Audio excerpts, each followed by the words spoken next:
क्या हो जब भारत चुपचाप ऐसी चाल चल दे कि दुश्मन को सांस लेना भी भारी लगने लगे। ना गोली चली, ना जंग छिड़ी, फिर भी भारत ने तालिबान जैसे संगठनों को सोचने पर मजबूर कर दिया। साल 2021 में जब तालिबान ने अफगानिस्तान पर कब्जा किया तब पूरी दुनिया हिल गई। लेकिन भारत ने शांति के नकाब में ऐसा मास्टर स्ट्रोक खेला जिसकी गूंज बीजिंग और इस्लामाबाद तक सुनाई दी।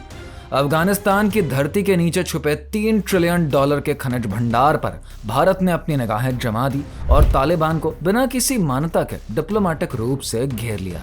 ये सिर्फ बातचीत नहीं थी, ये एक रणनीतिक शतरंज थी जहां पर हर मोहरा भारत के इशारों पर चला। मोदी सरकार ने तकनीक, कूटनीति और भू राजनीति को मिलाकर ऐसा जाल बुना कि पाकिस्तान और चीन जैसे दुश्मन देखते ही रह गए। अब भारत सिर्फ दुनिया की राजनीति में हिस्सा नहीं ले रहा, वो इसकी दिशा तय कर रहा है और यही है उस नए भारत की असली पहचान। तो चलिए बिना देरी किए इसको अच्छे से समझ लेते हैं। साल 2021 में जब तालिबान ने काबुल पर कब्जा किया तो अफगानिस्तान में भारत के लगभग 25,000 करोड़ रुपए के निवेश पर खतरे की तलवार लटक गई। भारत ने बीते 2 दशकों में वहां पर 400 से भी ज्यादा परियोजनाएं शुरू करी थी। सड़कों से लेकर बांध, स्कूलों से लेकर अस्पतालों तक हर कोने में भारत की मौजूदगी थी। लेकिन जैसे ही तालिबान ने सत्ता संभाली, इन सब पर संकट के बादल छा गए। दुनिया भर के देश जब अफगानिस्तान से दूरी बना रहे थे, भारत ने ना तो खुला समर्थन दिया, ना ही पूरी तरीके से मुंह मोड़ा, बल्कि मोदी सरकार ने एक ऐसा संतुलित और चतुर रणनीतिक रास्ता चुना जिसने तालिबान को भी सोच में डाल दिया। आर्थिक तंगी से जूझते तालिबान ने भारत से मदद की गुहार लगाई, लेकिन भारत ने मानवीय सहायता के नाम पर गेहूं, दवाइयां और जरूरी सामान भेजकर अपनी उपस्थिति का एहसास करा दिया। ये सिर्फ मदद नहीं थी, बल्कि भारत की एक ठोस कूटनीति थी जिसका मकसद था बिना हथियार उठाए जमीन पर असर बनाए रखना।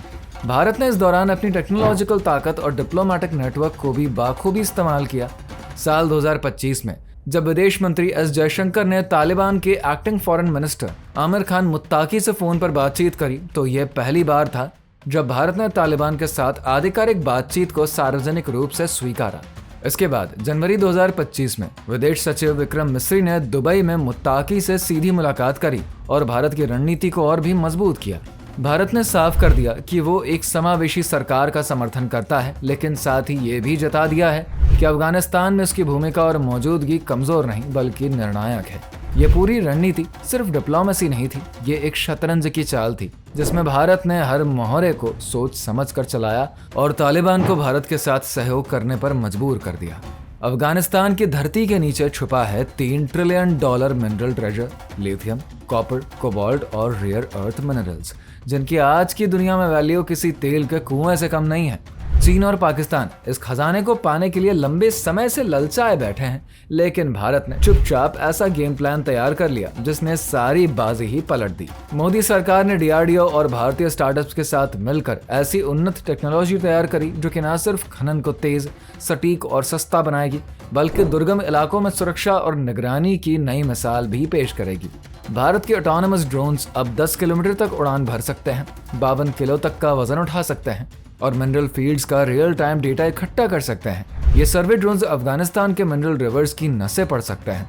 इसके साथ ही DRDO का बनाया गया सुपर रोबोट दक्ष, जो कि न सिर्फ बम डिफ्यूज करता है बल्कि दुश्मनों की लोकेशन भी ट्रैक कर सकता है और पूरी तरीके से रिमोट से कंट्रोल होता है, भारत की सुरक्षा रणनीति में क्रांतिकारी बदलाव ला रहा है।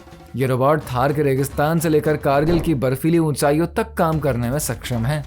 इसके अलावा भारत ने 4 पैरों वाले रोबोटिक म्यूल्स भी तैयार किए हैं जो कि 15 किलो तक का वजन उठा सकते हैं, -40 से 55 डिग्री तक के तापमान में काम कर सकते हैं और तो और ये नाइट विजन कैमरों से भी लैस हैं। ये रोबोट्स अफगानिस्तान जैसे चुनौतीपूर्ण इलाकों में न सिर्फ खनन में मदद करेंगे बल्कि भारत की मौजूदगी को और भी मजबूती देंगे। भारत का सबसे बड़ा और आधुनिक हथियार बन चुका है उसका स्वॉर्म ड्रोन सिस्टम। ऐसे छोटे छोटे ड्रोन्स जो कि झुंड में उड़ते हैं और एक साथ दुश्मन पर टूट पड़ते हैं। ये ड्रोन्स इतने स्मार्ट और इतने तेज है कि दुश्मन को समझ ही नहीं आता कि हमला कहां से हुआ, कैसे हुआ और कब हुआ। कुछ ड्रोन सिर्फ निगरानी करते हैं तो कुछ बम लेकर टारगेट पर सीधा हमला करते हैं। अफगानिस्तान जैसे इलाकों में जहां तालिबान का कब्जा है और हालात बेहद ही अस्थिर हैं, वहां पर ये ड्रोन सिस्टम भारत के लिए एक गेम चेंजर साबित हो सकता है। ये न केवल माइनिंग एरियाज की सुरक्षा करेंगे बल्कि तालिबान की हर गतिविधि पर 24/7 नजर भी रखेंगे और जरूरत पड़ने पर बिना किसी मानव हस्तक्षेप के कार्रवाई भी कर सकेंगे। लेकिन भारत की रणनीति यही नहीं रुकती। स्वॉर्म ड्रोन्स के साथ भारत ने एक ऐसा quantum encryption based military communication system भी तैयार किया है जैसे कि दुनिया का कोई भी देश हैक कर ही नहीं सकता। तालिबान हो या पाकिस्तान या फिर हो चीन, भारत की सेना की बातचीत अब पूरी तरीके से सुरक्षित और अज्ञेय है। अफगानिस्तान की मिनरल प्रॉपर्टीज को सुरक्षित करने से लेकर दुश्मन की हर चाल पर नजर रखने तक भारत की यह हाईटेक ताकत उसे एक आधुनिक युद्ध नीति का सरताज बनाती है। यह टेक्नोलॉजी सिर्फ एक सिस्टम नहीं बल्कि एक ऐसा कवच है जो कि भारत को हर मोर्चे पर अजय और अडिग बनाता है। तालिबान की आर्थिक हालात इतनी बदहाल हो चुके हैं ना कि उसे अब दुनिया के किसी न किसी देश की मदद की सख्त जरूरत है और इसी जरूरत के चलते उसने भारत से सड़क, बांध और बुनियादी ढांचे के निर्माण में निवेश की गुहार लगाई है। लेकिन भारत ने भी स्पष्ट शब्दों में कह दिया है कि मान्यता तभी मिलेगी जब तालिबान एक समावेशी सरकार बनाए।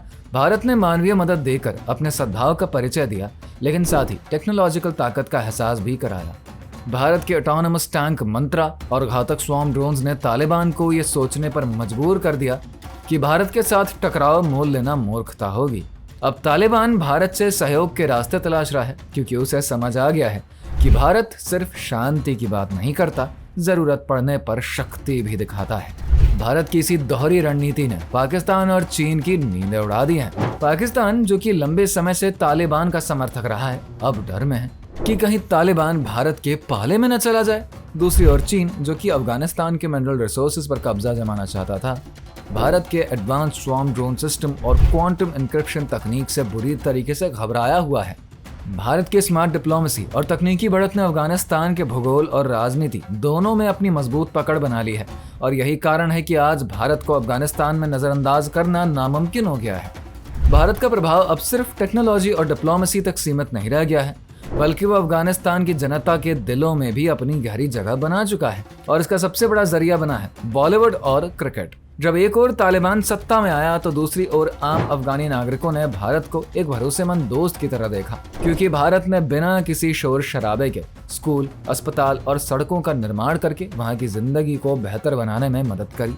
यही वजह है कि तालिबान को भी भारत के खिलाफ बोलने से पहले 10 बार सोचना पड़ता है, क्योंकि उसे पता है कि अफगान जनता भारत के साथ भावनात्मक रूप से जुड़ी हुई है। तो दोस्तों, मोदी सरकार ने तालिबान के सामने सिर्फ झुकने से इनकार नहीं, बल्कि टेक्नोलॉजी के दम पर ऐसा दबदबा बनाया है कि अफगानिस्तान में भारत का डंका बज उठा है।